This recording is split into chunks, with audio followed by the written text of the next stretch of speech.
Hello friends, I am Yogendra Agarwal and you are watching your own YouTube channel Commerce Mantra by Yogendra sir. Students, as you know, in previous video we were discussing about receipt and payment account. Today we are going to discuss income and expenditure account. Students, if you are new on this channel, be a part of this channel. Be a part of this family. Subscribe the channel. Students, today we are going to discuss income and expenditure account. अगर मैं इस chapter का बंटवारा करना चाहूं समझने के purpose से तो मैं इसे दो पार्ट में बांट सकता हूं. We can divide the whole chapter into two parts. One, what are the final accounts of not for profit organizations? That is receipt and payment account, income and expenditure account, balance sheet. हमें final account के नाम पर ये तीन चीजें इसमें बनानी होती हैं. इसके बारे में मैंने पिछली वीडियो में भी डिस्कशन किया था. स्टूडेंट्स, लास्ट वीडियो में रिसीट एंड पेमेंट को किस तरह से आसान तरीके से बनाया जा सकता है मैंने वो बताया.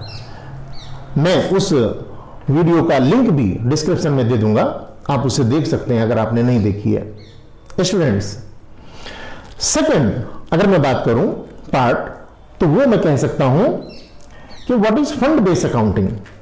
फंड बेस्ड अकाउंटिंग क्या होती है? इस चैप्टर का एक इंपॉर्टेंट टॉपिक है fund based accounting. Fund based accounting के स्टूडेंट क्वेश्चंस भी करते हैं, सारे काम करते हैं, लेकिन उसको समझने में थोड़ी दिक्कत होती है. मैं उसे बड़े आसान तरीके से आपके लिए समझाने वाला हूं, आपके लिए लेके आने वाला हूं. You don't worry about that. तो what is fund based accounting, and हमें कुछ अकाउंटिंग ट्रीटमेंट सीखने हैं, कुछ इंपॉर्टेंट टर्म्स हैं उनके अकाउंटिंग ट्रीटमेंट सीखने हैं. तो हम इसका बंटवारा इस तरीके से कर सकते हैं. Students, not for profit organisations does not prepare profit and loss account. हम जानते हैं कि profit and loss account final account का एक हिस्सा होता है, हमने 11th में पढ़ा है, लेकिन एनपीओ ये प्रॉफिट एंड लॉस अकाउंट बनाते नहीं. अगर हमसे कोई पूछे क्यों नहीं बनाते, तो क्योंकि इनका पर्पज प्रॉफिट कमाना होता ही नहीं है. तो not for profit organisations does not prepare profit and loss account because it is not set up for the purpose of earning profit. ये तो समाज सेवा के लिए और बाकी ऐसे कामों के लिए बने हैं जिसमें प्रॉफिट कमाना मकसद नहीं होता है. स्टूडेंट्स, ये बात तो मैंने पिछली वीडियोस में भी आपके साथ शेयर की है, डिस्कस की है. Features of income and expenditure account. अगर मैं इनकम एंड एक्सपेंडिचर अकाउंट के फीचर्स की बात करूं, मतलब इसमें क्या क्या गुण हैं उनकी बात करूं, तो सबसे पहले मैं नेचर की बात करूंगा. Income and expenditure account is a nominal account in nature. ये नॉमिनल अकाउंट है. स्टूडेंट्स, आप नॉमिनल अकाउंट को तो जानते हैं. नॉमिनल अकाउंट 11th क्लास में आप पढ़ते हैं. नॉमिनल अकाउंट क्या होते हैं? तो स्टूडेंट्स, नॉमिनल अकाउंट होते हैं हमारे इनकम एंड एक्सपेंडिचर अकाउंट से रिलेटेड अकाउंट. आप ये बात जानते हैं. तो accounts related to income and expenditure account are known as nominal accounts. You know about it very well. Students, ये एक नॉमिनल नेचर का है ये इनकम एंड एक्सपेंडिचर अकाउंट, लेकिन प्रॉफिट एंड लॉस अकाउंट नहीं कहते हैं इसे.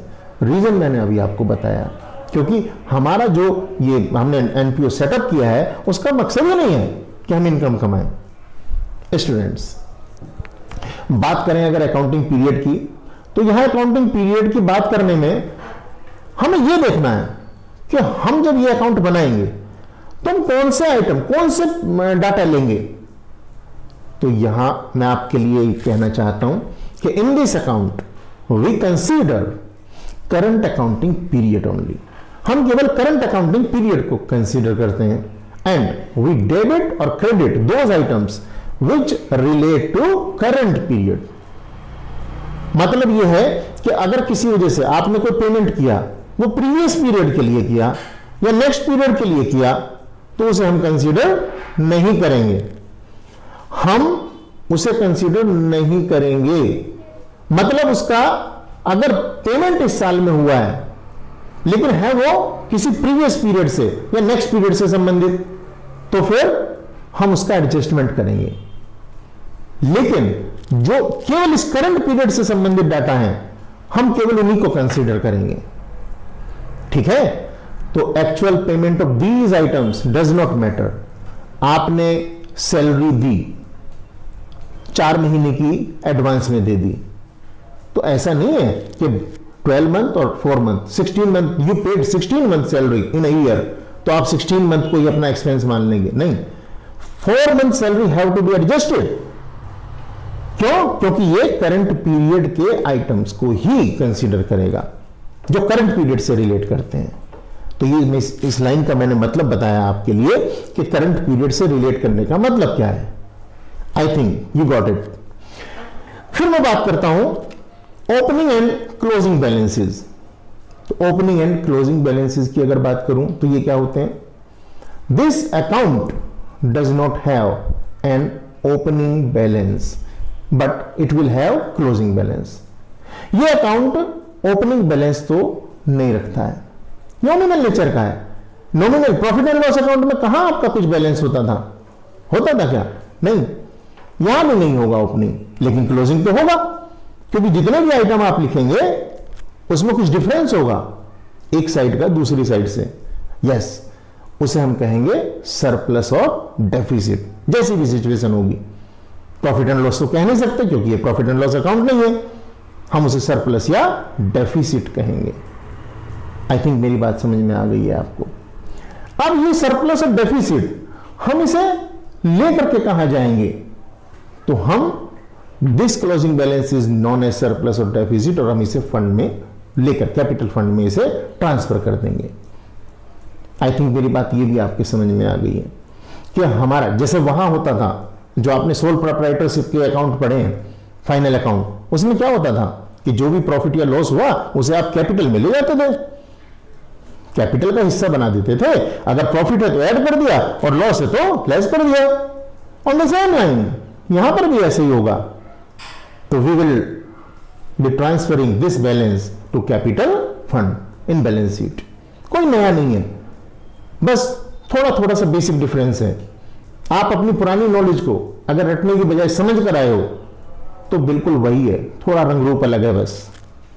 आई थिंक मेरी बात समझ में आ गई है। एडजस्टमेंट की जब मैं बात करता हूं तो this account is prepared on the basis of accrual basis of accounting. That's why all the adjustment relating to the prepaid or outstanding expenses and income have to be made। हमें ये सब करने पड़ेंगे। तो वहां आप प्रीपेड एक्सपेंसेस को जानते हो, लास्ट क्लास में आपने प्रीपेड एक्सपेंसेस देखे, आउटस्टैंडिंग एक्सपेंसेस देखे, एक्रूड इनकम्स देखी, तो वही उसी तरीके से यहां भी ट्रीटमेंट होगा, एडजस्टमेंट होगा। ठीक है, इसे मैं प्रैक्टिकली एक न्यूमेरिकल करके भी आपको समझाऊंगा। मान लीजिए आपकी कोई इनकम है और वो इनकम आपको एडवांस में मिल गई, इसका मतलब वो नेक्स्ट ईयर को रिलेट करती है, बिलोंग करती है। इट मींस मुझे वो लेस करनी है। अब यहां भी एक तरीका या तो रटने वाला हो सकता है कि मैं आपको कह दूं कि at the end outstanding have to be added और this has to be deducted, opening have to be deducted. ऐसे कुछ नहीं, मैं आपको उसका रीजन बता करके आपको समझाऊंगा कि ये क्यों ऐड कर रहे हैं, क्यों लेस कर रहे हैं, जिससे फिर आपको रटना नहीं पड़ेगा, आपको हमेशा के लिए समझ में आ जाएगा।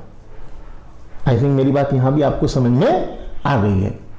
ठीक है, इसके बाद में अगर मैं थोड़ी सी इनकम एक्सपेंडिचर के बारे में आपको बात बताऊं तो इनकम एंड एक्सपेंडिचर अकाउंट एक सेकंड नंबर का अकाउंट है। पहले रिसीट एंड पेमेंट अकाउंट की हमने बात की, फिर इनकम एक्सपेंडिचर की हम बात कर रहे हैं। बहुत कुछ अलग नहीं है प्रॉफिट एंड लॉस अकाउंट से, लगभग प्रॉफिट एंड लॉस अकाउंट की तरह से है, लेकिन हम इसमें क्या अलग चीज करते हैं, इसके प्रॉफिट को या लॉस को हम प्रॉफिट या लॉस नहीं कहते हैं क्योंकि वो हमारा मकसद ही नहीं है।